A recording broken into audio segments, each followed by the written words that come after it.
Best varicose veins చికిత్సనే పొందండి. నొప్పి లేని చికిత్స కోసం సంప్రదించండి ఎబిస్ హాస్పిటల్. నమస్తే అమ్మా. నమస్తే తల్లి. వైకుంఠ ఏకాదశి, వైకుంఠ ద్వారం తెలిసిన వేళ అసలు విష్ణు ఆలయాలు అయితే బారులుగా లైన్లు కనిపిస్తూ ఉంటాయి. వైకుంఠ ఏకాదశి రోజు ముఖ్యంగా మనం చేయవలసింది ఏంటి? ఆ రోజు ఒకవేళ పెద్ద ఆయన్ని చూడడం మిస్ అవుతే మా పరిస్థితి ఏంటి? ఆయన్ని మనం చూడాలా, మనని ఆయన చూడాలా? ఆయన మనల్ని చూడాలి. ఆయన మనం మనని కూడా చూడాలి అంటే అటెండెన్స్ ఆయన తీసుకోవాలి. మనని చూడాలి అంటే మనం గుడికి వెళ్ళి తోపులాట్లో పడి అని ఉమ్, మోచేతులతో ఇట్లా తూచుకుంటూ నన్ను ముందెళ్ళ నేను అవతల వాళ్ళని విసుక్కుంటూ ఆ ఇలాంటివన్నీ చేస్తే మన వంక దేవుడు చూస్తాడా? చూడడు. అంతే కదా. ఉమ్, వైకుంఠ ద్వారం అన్నది ఉత్తర ద్వార దర్శనం అంటారమ్మా దీన్ని. ఉమ్, యోగ నిద్ర ముద్రితుడైనటువంటి శ్రీ మహావిష్ణువు మేలుకుంటాడు. ఉమ్, ఆషాఢ శుద్ధ ఏకాదశి నాడు ఆయన నిద్రకి ఉపక్రమించిన వాడు ఉమ్, ఇప్పుడు మేలుకుంటాడు. ఉమ్. ఆ ద్వారం నుండి ఎందుకు వస్తారు? చెప్తాను. మేలుకున్న తర్వాత ముందుగా తన పడుకున్న చోటు నుంచి ఇంట్లోకి వస్తాడు, వీధిలోకి రాడు కదమ్మా ఎవరైనా. అవునా కదా. దివానే ఖాస్ దివానే ఆమ్ అంటారు ఇక్కడ మనకు ఒక పదం. అంటే ఆత్మీయులైనటువంటి వాళ్ళకి దివానే ఖాస్, ముఖ్యమైన వాళ్ళకి లోపల ఇంటి లోపల దర్శనమిస్తారు. దివానే ఆమ్ ప్రజలంతా ఎదురు చూస్తూ ఉంటే బయటకు వచ్చి నన్ను చూసుకోండి అని దర్శనమిస్తారు. అందరికీ ఉంది కదా, అందరు ఉంది కదా. పబ్లిక్ కి కనపడేది వేరు, ఆత్మీయులకు దర్శనమిచ్చేది వేరు. ఈయన తాను పడుకున్నటువంటి చోటు నుంచి, మన భాషలో చెప్పుకోవాలంటే ఆయనకి మనలాగా ఉంటుందని కాదు సుమా, అర్థం కావడానికి చెప్పడం, పడక గదిలో నుంచి హాల్లోకి వచ్చాడు అనుకోమ్మా, అక్కడ ఉండే దర్శనం అన్నమాట ఇది. బయటికి వచ్చేది తర్వాత. అందుకని ఉత్తర ద్వారం అటుపక్క నుంచి లోపలికి వెళ్ళి దర్శనం. ఉదాహరణకి మనం తిరుమలే, మీరు ఇందాకే అన్నారు కదా, తిరుమల దర్శనం మాట. దానికి వెళ్తూ ఉంటే ఇలా నేరుగా క్యూలో పెడుతున్నాం కదా.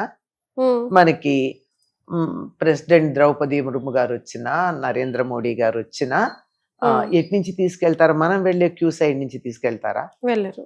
ఆ పక్క నుంచి హుండీ ఉంది కదా, హుండీ వెనక నుంచి మహాద్వారంలో నుంచి లోపలికి తీసుకెళ్తారు. ఆతలు ఆ ద్వారానికి ఈ ద్వారానికి తేడా ఉందా లేదా? ఉంది. ఆ ద్వారం ఇది. వైకుంఠ ద్వారం దగ్గర ఆయన దర్శనం ఇస్తాడు అని చెప్పి, అంటే వైకుంఠానికి ఉత్తరం వైపు ఉన్న ద్వారంలో ఆయన లేచి బయటకు వచ్చి అక్కడి నుంచి బయట వైపుకి తూర్పు దిక్కుగా ఉండే వైపు అందరి వైపుకు తిరిగి అక్కడ ఎదురు చూస్తున్న వాళ్ళకి దర్శనం ఇస్తాడు. మొదటి దర్శనం కావాలని తాపత్రయపడుతూ ఉంటారు కదా.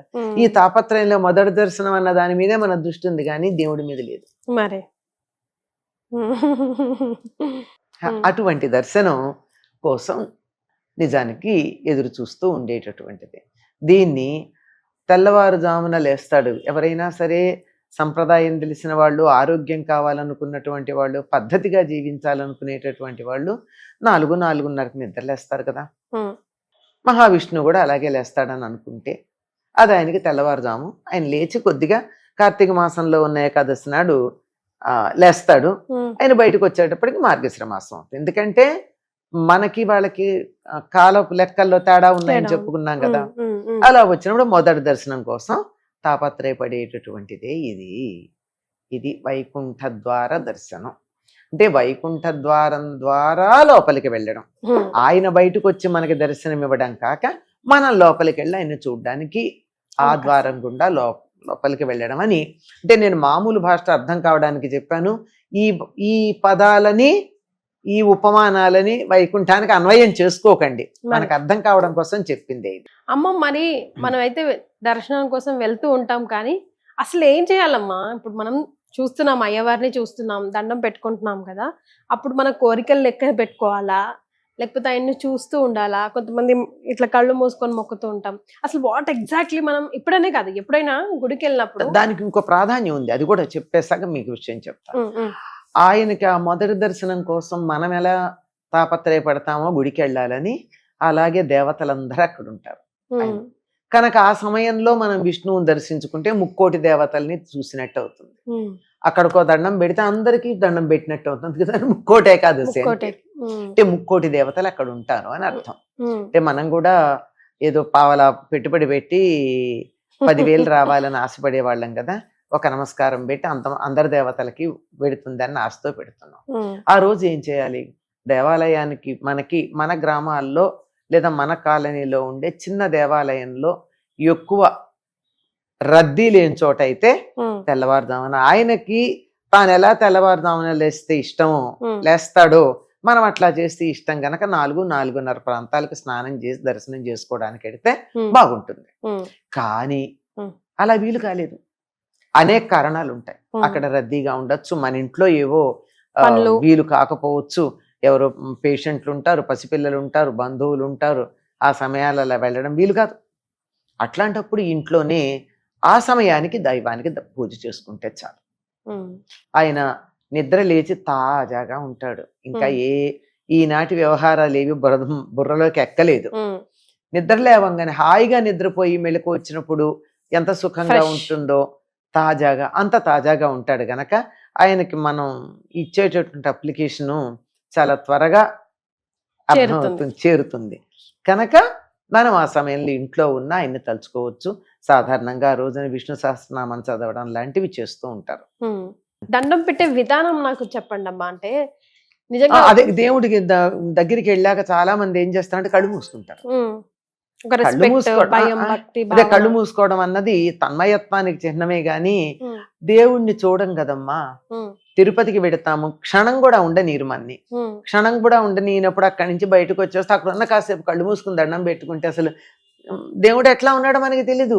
ఎన్నో సార్లు అసలు వెంకటేశ్వర స్వామి ఎట్లా ఉన్నాడు అని ఆయనే మాయ చేస్తాట గుర్తుండకుండా ఉండేట్టు. బయటకు వచ్చాక ఇమాజిన్ లోకి దొరకడు అసలు ఆయన చేసే పని అట్లా ఉంచి మనం కూడా అలాగే చేస్తాం కదా, అక్కడికి వెళ్ళి కళ్ళు మూసుకుంటాం. నిజమే, కళ్ళు మూసుకోవాలి. ఎప్పుడు ఆయన్ని చూస్తూ నమస్కారం చేసుకుని యువతలకు వచ్చాక కళ్ళు మూసుకుని ఆ చిత్రం మనసులో భద్రపడేటట్టుగా అప్పుడు కళ్ళు మూసుకోవాలి, బయటకు వెళ్ళకూడదు. ఇలా చూడాలి, చూసి ఆ తర్వాత యువతలకు వచ్చి కళ్ళు మూసుకోవాలి. అప్పుడు అలా లోపల భద్రంగా ఉండిపోతాడు, సేవ్ అయిపోయి ఉంటుంది.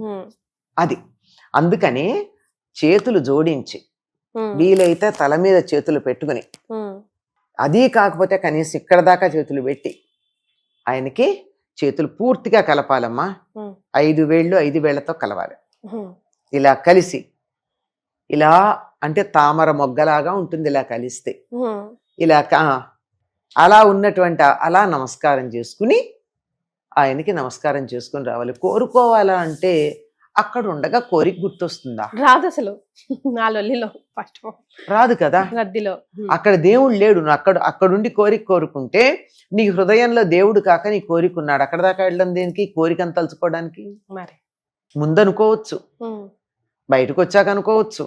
అక్కడ ఉండగా మాత్రం స్వామినే తలుచుకుంటూ ఏ దైవం అయితే ఆ దైవం, వెంకటేశ్వరుడు కావచ్చు, రాముడు కావచ్చు, కృష్ణుడు కావచ్చు, అమ్మవారు కావచ్చు, ఎవరైనా సరే వాళ్ళనే మన హృదయంలో కన్నుల ద్వారా గ్రహించి మనసులో చిత్రాన్ని నిక్షిప్తం చేసుకుంటూ హృదయంలో ధ్యానం చేస్తూ చేతులు జోడించి నమస్కారం చేయాలంతే. ఇది పర్ఫెక్ట్, ఇది పద్ధతి. సో ఇక్కడ నుండి మనం కూడా ఇవన్నీ తూచా తప్పకుండా పాటించే ప్రయత్నం చేద్దాం. చాలా సంతోషం అమ్మా, ధన్యవాదాలు.